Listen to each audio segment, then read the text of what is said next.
We're going to pivot now to our next agenda item, which is our presentation again on values, norms, and behavior change in outdoor recreation and visitation. The way this session is set up, it's about an hour. We've asked Dr. Tara Teal and Dr. Amanda Carrico to each speak just for about 15 to 20 minutes each. So I'm going to kind of start big picture, and then in the end talk about some more specific come from this arena when we think about visitor management, visitor behavior, and recreation management. The title of my talk is Applications of Social Psychology with a focus on values, attitudes, and behaviors in natural resource management.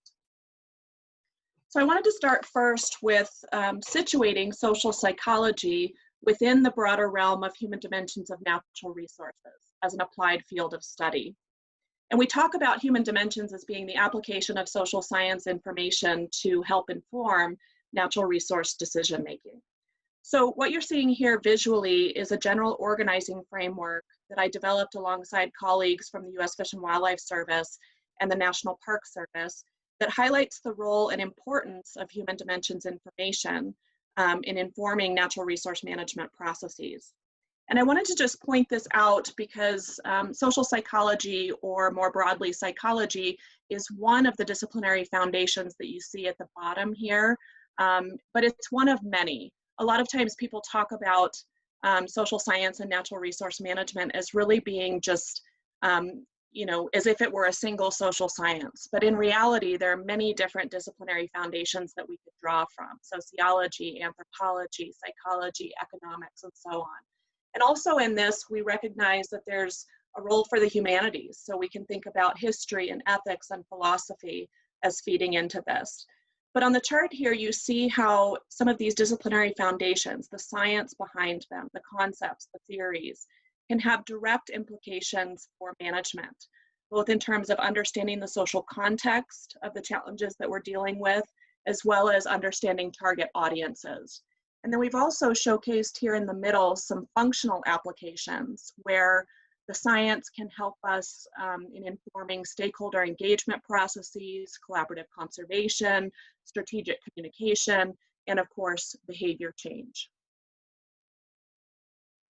So some characteristics of a social psychology approach to just start off, which focuses largely on concepts like values, attitudes, and norms.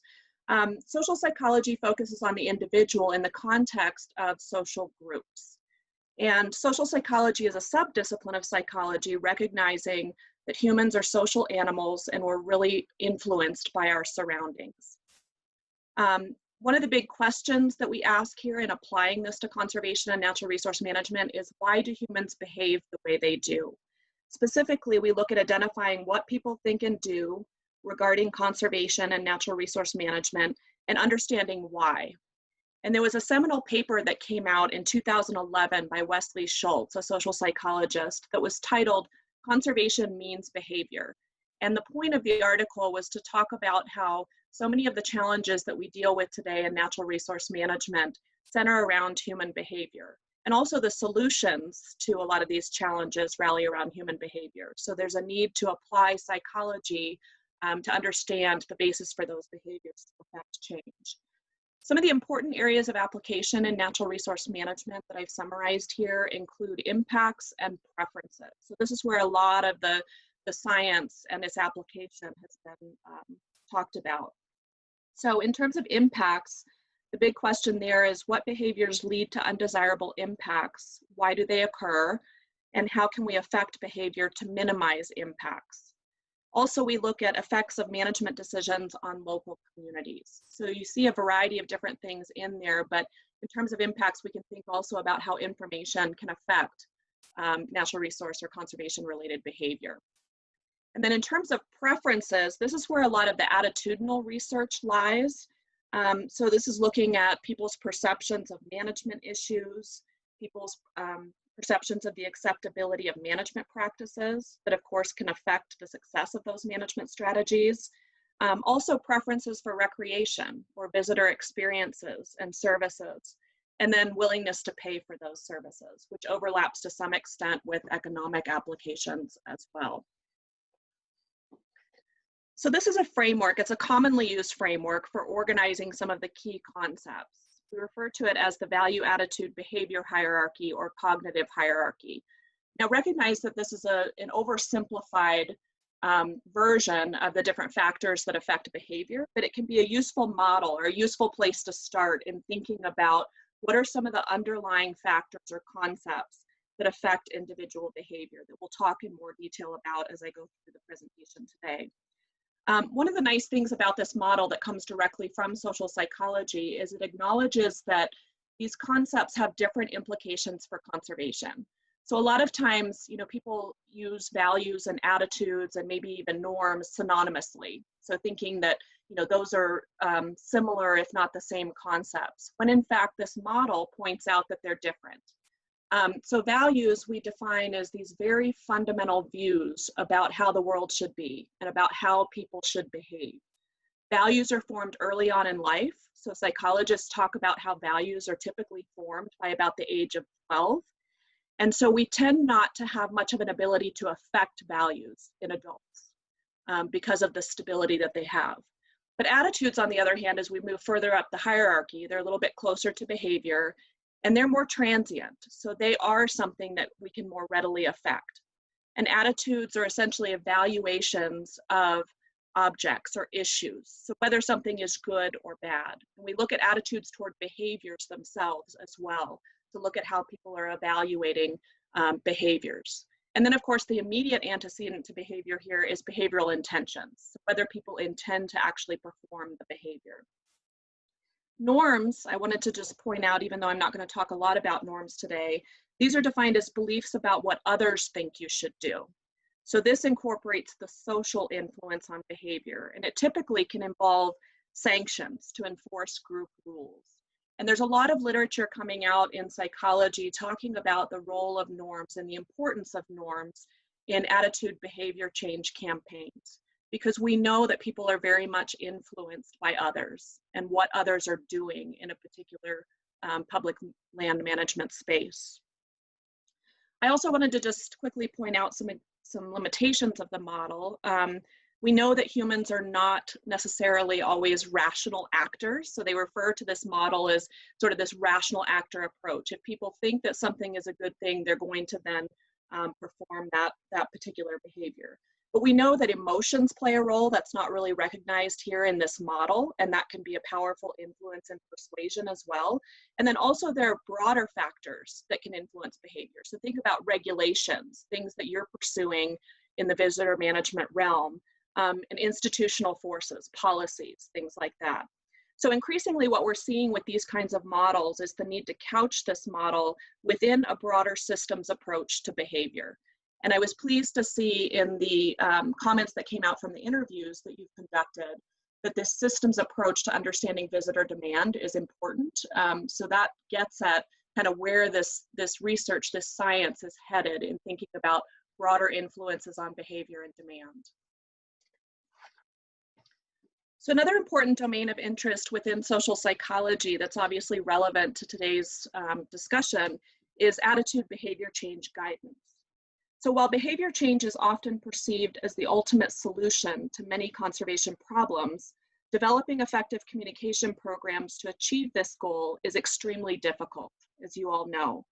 Research has revealed in the literature time and again that information provision alone is not enough to promote a certain way of thinking or action, and that various factors can influence communication success.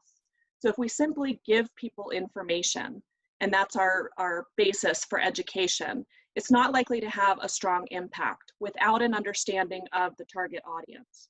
So some of the lessons learned in the persuasion literature talk about the importance of understanding target audiences, which can obviously be facilitated by social science research, and engaging people's motivations and ability to process informational messages. And so I've showed some different resources here, some recent resources that I think provide important practical guidance for behavior change initiatives. So these are things that you might want to consider adding to your resource list or your list of relevant literature. So the report on the left recently came out from Audubon, and it was also sponsored by US Fish and Wildlife Service. And it summarizes a lot of the behavioral science research, including from social psychology, and talks about, some practical lessons learned or practical guidance for behavior change in that context. We also see a growing emphasis here on what some of you may have heard of before as community-based social marketing, which has its roots in social psychology and marketing principles. So that middle resource there, social marketing to protect the environment, what works? That's produced by Doug Mackenzie Moore and Wesley Schultz. Wesley Schultz is a psychologist, I mentioned him earlier, and Mackenzie Moore comes more from the business or marketing background. And then the nudging toward a healthy environment came out from George Mason University, again, summarizing some of the important behavioral science lessons learned. So these are just examples of how psychology is contributing to these more practical recommendations in the attitude behavior change arena. So I wanted to shift gears a little bit now and provide an illustration. So I'm going to do more of a deep dive into the concept of values. And this is a case study for illustration purposes, and it's specifically in relation to a long-term research program that we've been working on since about 2000 on public values toward wildlife in the United States. So what I'm going to share with you is some findings and a little bit of background on the investigation that we recently completed in 2018. And I'll give you the website for that when we conclude if you're interested in learning more about it. But this is intended to just illustrate how we can go about understanding target audiences' values and how we apply that information. So here's just a little bit of a backstory to set the stage for talking about the research. This is intended to depict how societal changes are at the root of many of today's wildlife management challenges. And these include things like declining stakeholder support for traditional forms of management. And in the wildlife arena, that would include things like lethal control of wildlife. Also growth of ballot initiatives. So we see that right now front and center with the wolf reintroduction ballot initiative. And then also declines in hunting, recognizing that state fish and wildlife agencies depend heavily upon hunting and fishing license sales. So there are funding concerns there.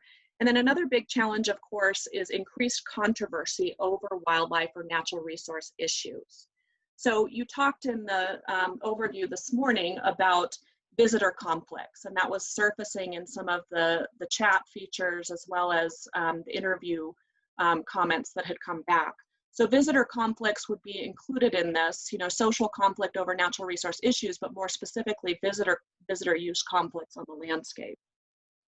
So a lot of this revolves around emerging public interests and competing demands for different uses. So a lot of these issues we've talked about as being rooted in culture shift, and more specifically reflected in changing societal values. So here are some more specific definitions of the values concept. So values are motivational goals that direct human behavior. They're formed early in life, as I mentioned before, and tend not to change within an individual once they're formed. Values are embedded in everything around us, and they adapt us to our social and environmental surroundings. So they have an important function that they talk about in psychology. So this is a diagram that shows how forces of modernization are affecting the daily circumstances of life in America in such a way as to produce a change in how people think about wildlife and the natural environment. So when I talk about modernization, I'm talking about things like increased income, urbanization, increased societal education, and overall human and economic well-being. So a lot of these changes are occurring over time through intergenerational shift. So as children are being brought up in different life circumstances, they have different values as adults later on. So that's how the intergenerational change is happening. And some of the changes that you see here include things like insulation from dependency on natural resources. So people are less directly connected to the resource in urban environments. This would be things like buying food at grocery stores. So a lot of times people aren't even that familiar with where their food comes from. Also, learning about wildlife and the natural environment occurs more through social experiences. So for example, through television and social media, compared to direct experience with those resources, which would have occurred more in the rural setting. And in some cases, this obviously leads to inappropriate behaviors. So where visitors might think that it's okay to take a selfie with a bison, or it's okay to approach wildlife without maintaining a safe distance. And that's because people are less familiar with the dangerous consequences of those kinds of actions. Also, we see what we call increased anthropomorphic thinking. So people are assigning human characteristics to wildlife, and they're thought of as more human-like.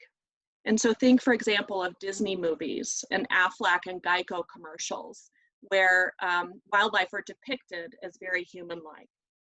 And then there's less social support in urban areas for more utilitarian activities like hunting, and these activities require more effort, driving further.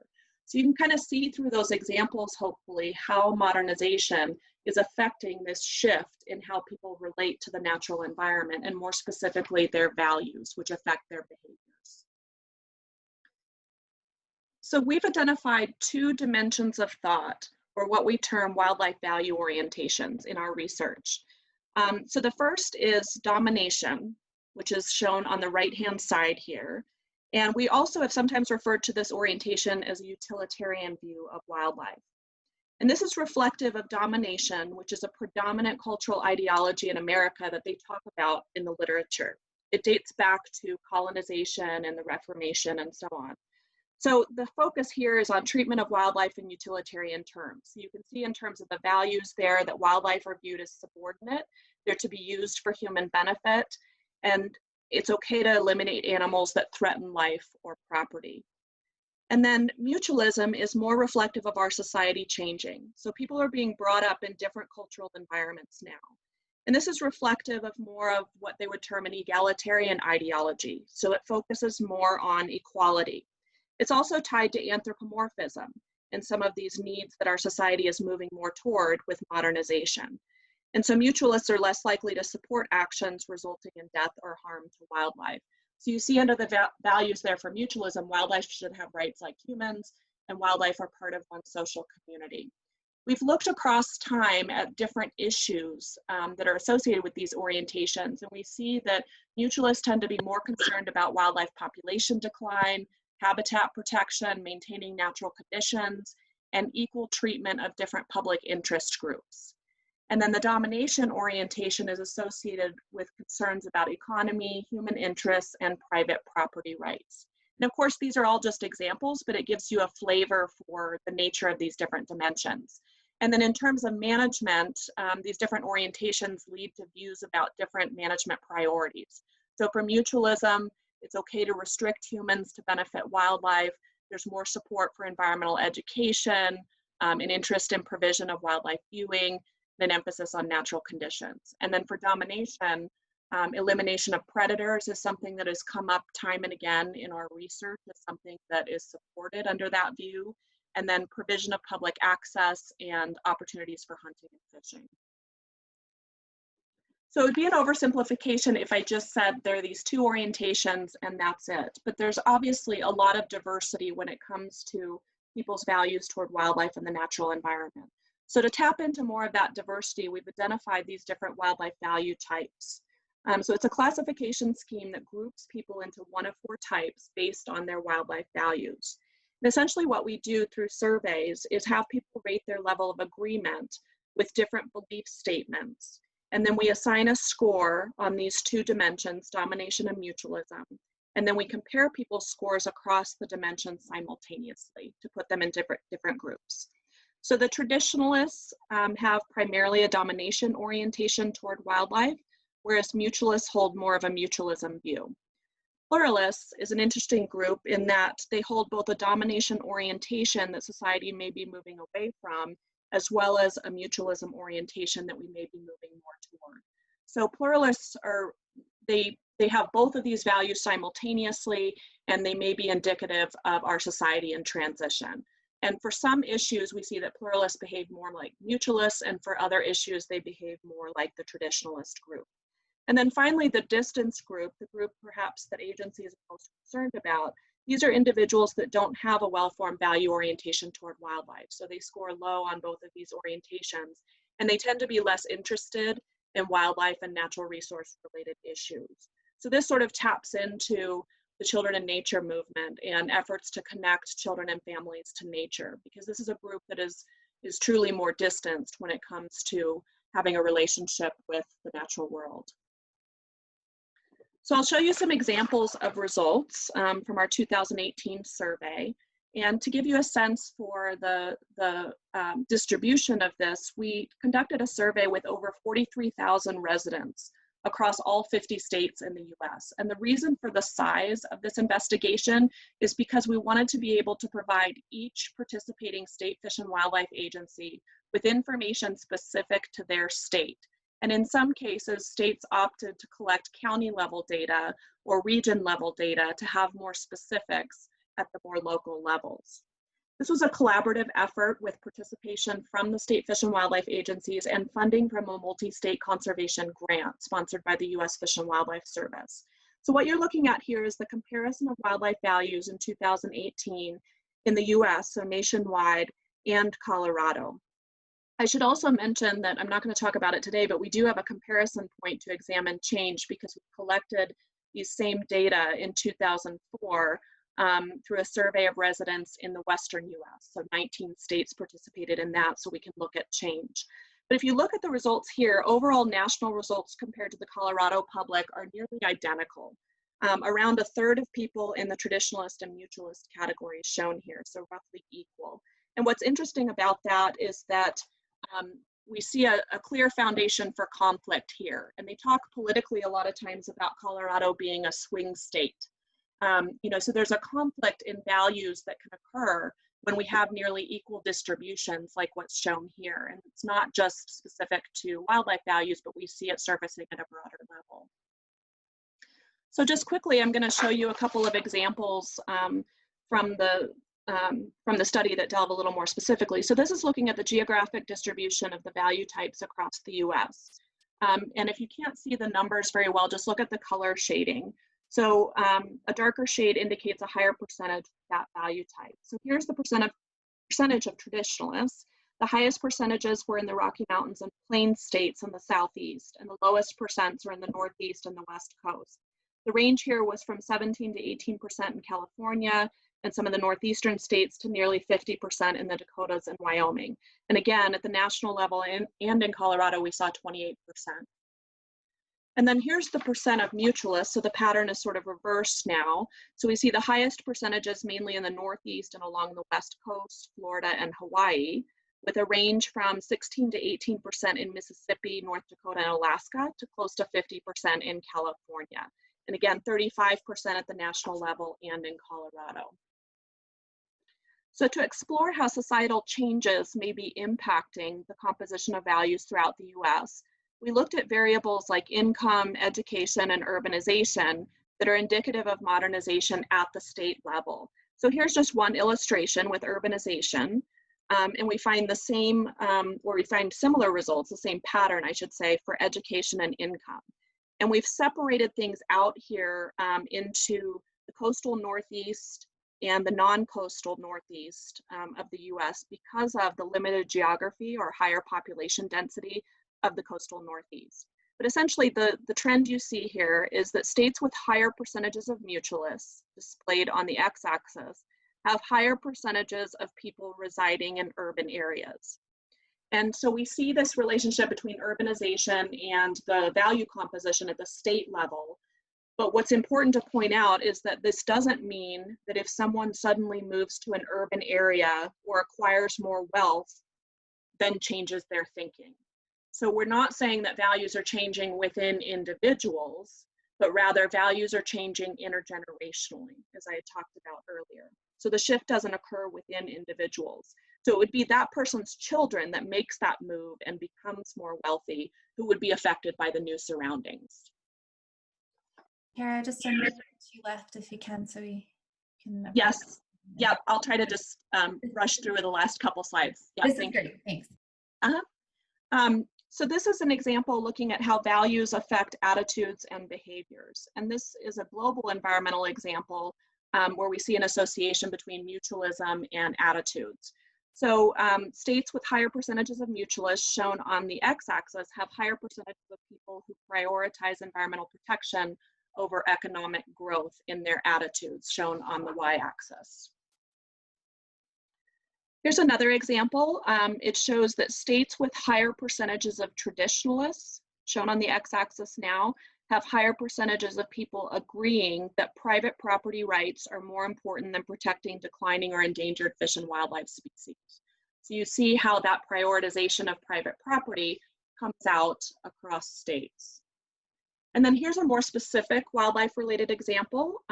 It is related to the issue of urban human-wildlife conflict, and specifically coyotes in residential areas, a growing problem in cities across the US, including Colorado. So we see here that states with higher percentages of mutualists on the x-axis have lower levels of support for lethal removal of coyotes that kill pets on the y-axis. And Colorado has less than 40% support, as shown here as an example. We also asked about wolves and bears and saw a similar trend. So it shows here that there's less support for traditional forms of management and more social conflict over wildlife issues with a shift toward mutualism. And for sake of time, I'll just kind of skip over this next example and go right to this one. So this is showing you how trust in agencies or trust in government can be affected by the values of the public. So we asked about trust in federal, state, and state fish and wildlife agencies, and we found that trust is higher for the agency across those different levels of government. And here you see that states with higher percentages of mutualists are less trusting of the agency, with Colorado at around 70%. So it's still relatively high levels of trust, but there is a lower level of trust when we look at the more mutualist states. So this sort of gets at the question or challenge of how agencies can remain relevant amidst societal changes as declines in trust are happening. And then the final example I wanted to share with you is a behavior example, a recreation behavior example, specifically hunting. So this shows how the percent of mutualists in a state, so the states with higher percentages of mutualists on the x-axis, have lower percentages of active hunters. And we define them as people who hunted in the past and in the last 12 months. So it shows how shifting wildlife values can be tied to some of these trends or declines in hunting. Colorado, as shown here, was about 5% in active hunters. So I'll just conclude here. This is my last slide. I just wanted to kind of bring all of this together and emphasize a few points. So understanding target audiences is obviously key to behavior change. And you all know that. You're all working with target audiences in relation to that. And obviously human dimensions can play an important role here in understanding target audience values, attitudes, and motivations, as well as potential barriers to alternative behaviors. Some ways to facilitate understanding. I know one of the questions that comes up constantly is, given that agencies have limited time, funding, and staff capacity for conducting human dimensions research, how can we gather this information? So of course, there are primary sources of data collection where you actually go out and collect visitor data or resident data, but then there's secondary sources as well. So US Census, a variety of different economic tools are out there where you can at least get a sense for the demographics of the residents in the areas of these different public land units. And you can use that to some extent to anticipate what the values might be, knowing that demographics do have a link to those values. And of course, partnerships with universities is important in being able to help with that, with the data collection and resources.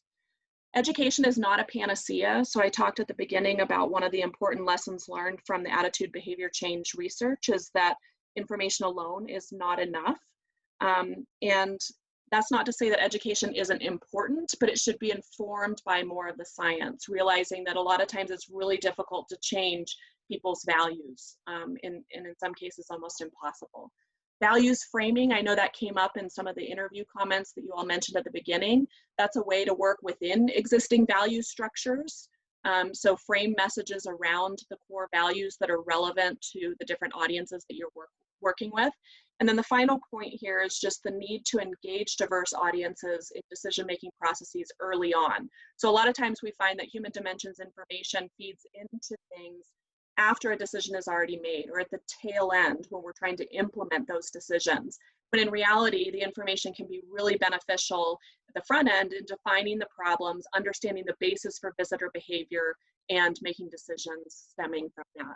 And then finally, collaboration to identify concerns as well as shared values among your visitors and among the public is really valuable. So I'll end there, and I apologize for going a little bit over time. I know that might be cutting into my question time. Mhm. Thanks, Tara. All right, Amanda. Okay, you can hear me and see my screen, I hope? We can. Okay, great. Well, it's good to be here. Thanks so much for the invitation, and I'm just really excited about the reasons for your all's gathering and the opportunity to at least share a few thoughts that I hope will help you guys think about next directions. So, so I'll get right to it, and I'll try to be sort of efficient here. I think Tara's remarks lay a lot of great foundation, so I'll try to kind of, be responding in some ways or building on what she's been offering. Just a very brief background, I'm also a social psychologist, so I come from similar tradition and kind of literatures that Tara is working in. I think probably the aspect of my work that's kind of different than what she described is I tend to work a lot in the area of how do we package information into communication strategies in order to try to encourage participation in conservation goals, adoption of new behaviors, changing behaviors, compliance, all those kinds of things. So I'll be talking a bit about some ideas about how we might do that. Now, most of my work is in the area of sort of energy resource conservation, climate action. So I'm kind of drawing from a bigger literature in the hopes that there are some threads here that are relevant to what you guys are working on, a different kind of behavior. I think at the end of the day, there's a lot of commonalities.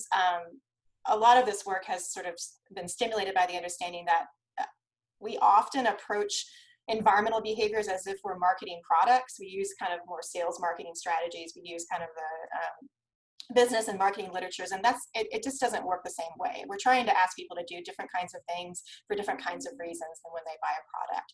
So, good advertising is good advertising. Flashy images are compelling, but I think we have to think differently about these behaviors that relate to pro-environmental goods and services. So a little bit of background there. So I'll be talking about kind of communication strategies, especially packaging information in thoughtful kinds of ways. Tara nicely laid out some sort of frameworks that have guided the literature in this area. This is a similar kind of approach to that. She's sort of nicely mentioned that historically we've tended to focus a lot on providing information. Do this, and this is what to do. Whereas we know that we need to go a little bit above and beyond just basic knowledge and information. And so bringing in conversations about why are we asking the people to do the things they're doing, right? People need to know why. If they're going to be, I'm trying to be motivated to do that act. People often also need to feel a sense that it's effective. We can care about a goal, embrace that goal, understand how our behavior fits into that goal, but not think that our actions are effective. And that might be the very reason why we choose not to participate or comply with a request. What's socially normative links into this as well. What's considered acceptable behavior. We learn a lot about what's right and wrong by looking at others. So this is an important signal in this space as well.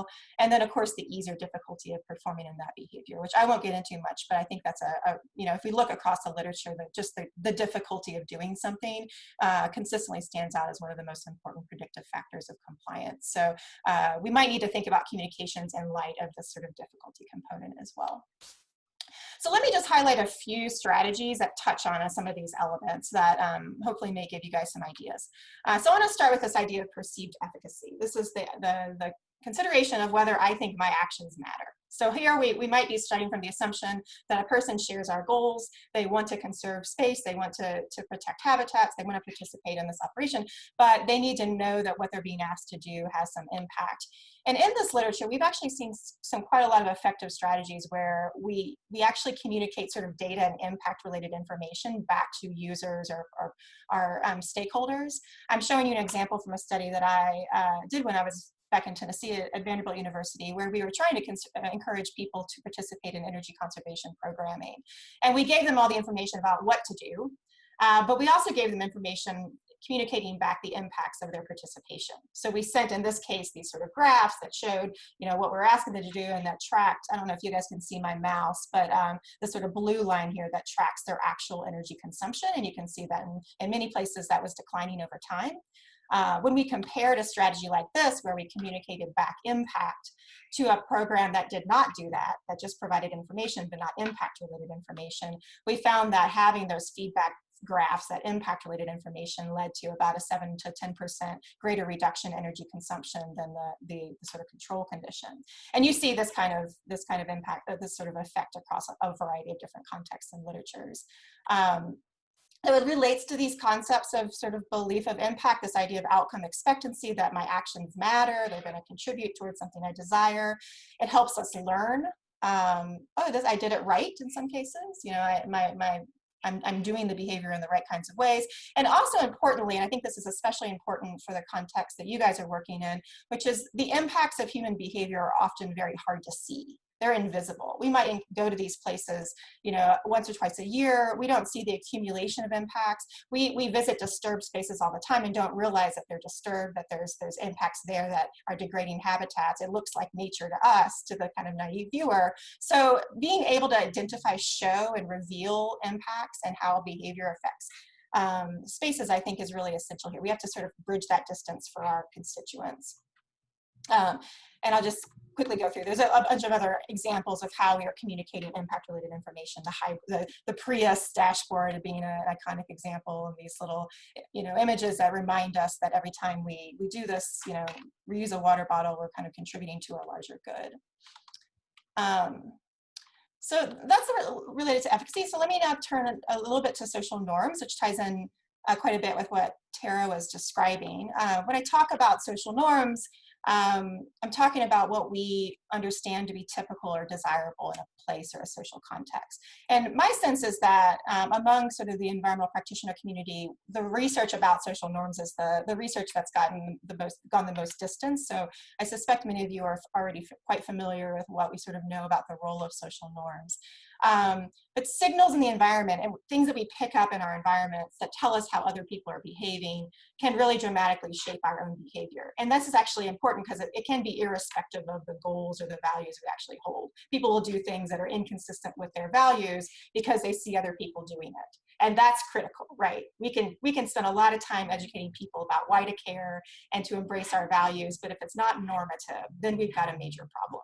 So I'm showing you two images from a study that was done in the Netherlands where they went into an environment, they actually manipulated information about the environment. So the image on the right side, you can see a bike parking lot with a black wall and some signage. On the left side, you see that same image, but there's graffiti. And what you can't see is all the litter that's laying around on the ground in that image, but that's there as well. And in this study, the researchers placed a flyer, those little white pieces of paper or flyers, like advertisements that have been placed on the bikes. And they checked to see the proportion of bike users when they came back to their bikes that would recycle that flyer versus throw it on the ground. And what they found was when the people were coming back to their bikes in a clean environment, they had 70% compliance in this case. 7%, 33% of respondents in this clean environment through that pamphlet on the ground, whereas 70% of those in the graffiti-laden environment threw it on the ground. So she hires sort of deviant behavior, antisocial behavior, when you're getting signals around you that other people are participating in this as well. If we ask these people, they would all tell you, vast majority would tell you that they think littering is wrong. So this is a way a bizarre case where we sort of act against our own values. This also links into the conversation we just had about outcome expectancy, because if I care about something, but I see everyone around me acting in a deviant way, the contribution of my behavior matters a lot less. So I need to know I'm participating in a larger effort to try to achieve certain kinds of goals. So what do we often do? Because we're environmentalists and we care about problems, we spend a lot of time showing people how bad the problem is. We say, look guys, all these people are doing the wrong thing. Don't do the wrong thing, which is exactly the wrong way to frame it if we are actually going to try to get people to cooperate. So this is just an example from when I lived in Tennessee for many years. This is another example from national parks where Petrified Wood National Park was sort of bringing all this attention to how many people were stealing petrified wood. In reality, probably what we want to do in these cases is to remind people that a lot of people are doing the right thing, and you can be part of that, right? There is a movement or an effort to participate in something pro-social, something that we care about here. And this is an example of one study where this is in the case of these little flyers that show up in hotel rooms where we're being asked to reuse our towels. You know, we've all seen these kinds of things. In this study, they just slightly manipulated the wording here. In one case, they gave the standard, you know, reuse your towel, help save the environment. In the second case, they just added the line that, hey, 75% of other people are doing this too. Same message, same ask. This is just signaling how common this behavior is. And you can see the difference between the two. This bar on the right is showing you about 10% greater compliance in this program when the individuals were told that other guests were doing the same thing. So we like to know we're not the only ones, right? We'd like to know that others are working at this as well. And there's a few other examples I could talk about. The most common example of this literature is the O-Power comparative billing study that some of you may have seen in the past. Okay, let me move on now. So I want to end with a discussion of goals, how we talk about the goals of what we're asking people to do. Why are we asking people to do what we're doing? And this links into Tara's discussion of values, which I believe is one of the most fundamentally important things we can do as practitioners and communicators in terms of shaping behavior. So goals here. Oh, sorry, I thought there was someone chiming in. Go ahead, Amanda. Just a reminder, please mute. We'll have Jonathan mute if not. So goals, I'm referring to sort of the desired outcomes that guide our behavior. They're linked to our values, beliefs, and norms. As Tara said, they're dynamic. They tend to be fixed. We sort of establish a set of values, and we think about in the context of values early in life, but priorities shift over time and across generations.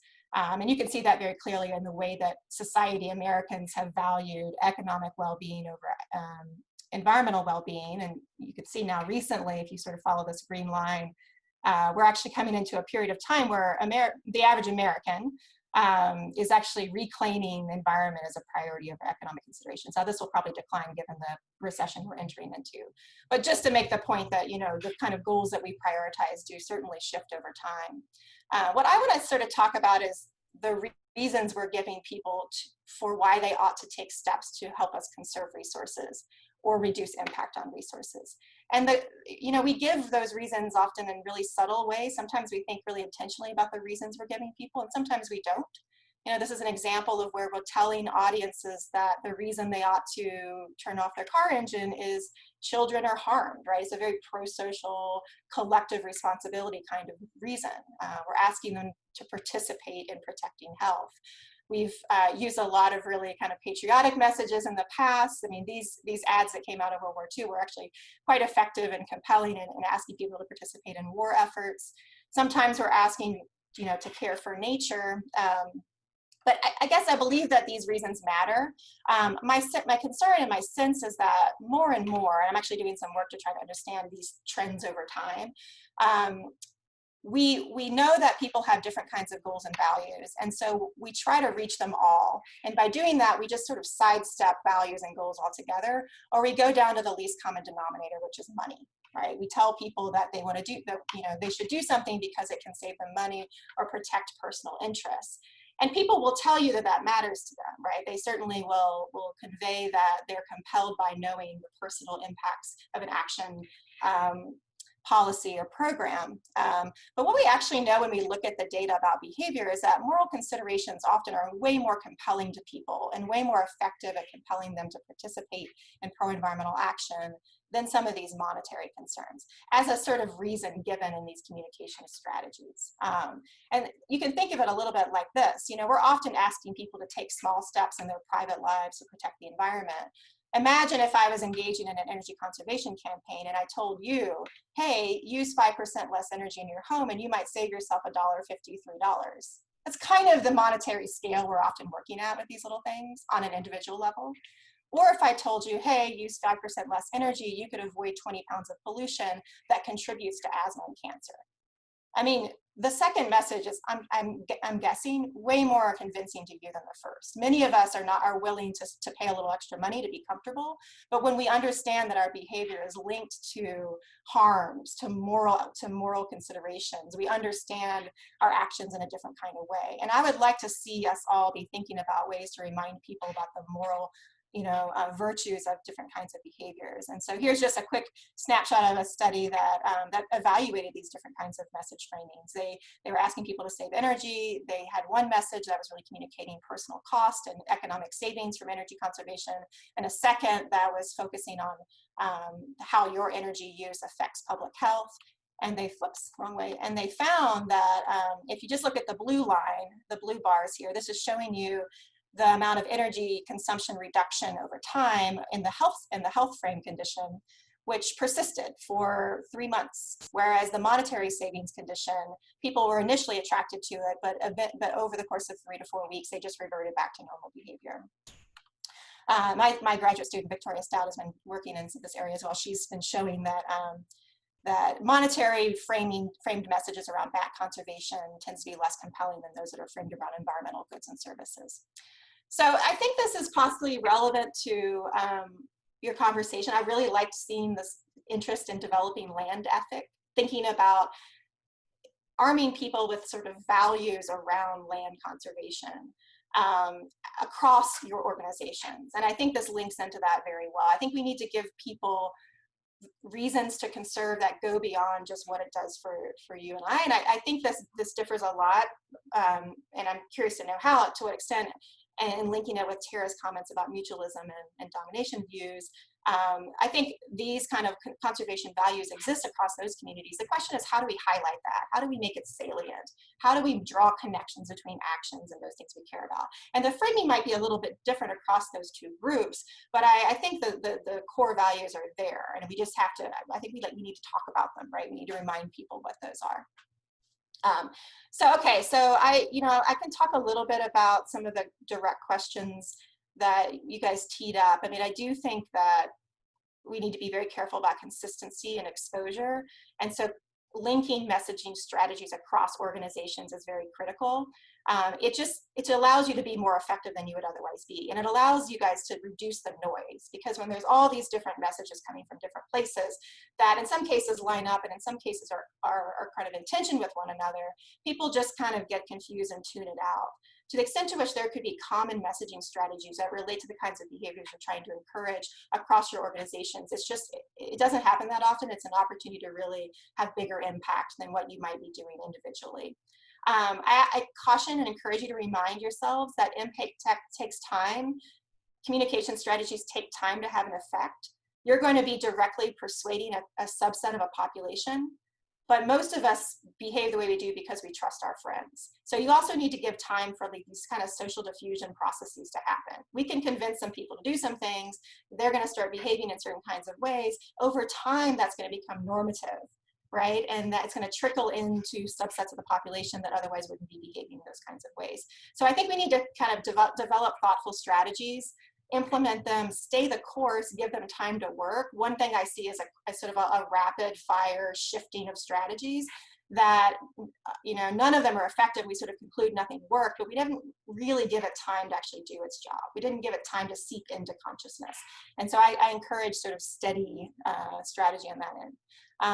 And then, evidence bases. What I've given you here is a few examples from the literature that I think can point you maybe in some possible fruitful directions. I mean, these are evidence-based recommendations, but of course context matters, times change, the way these apply in the context that you guys are working in might differ a little. I think it's a great starting point. I do though think that you need to be thinking about strategies to evaluate these in the context of your work, refining them, adapting them, sharing data across organizations so that you're moving in on the particular manifestation of good communication strategies that appeals to your kind of audiences. So I'll stop there. So thanks very much, guys.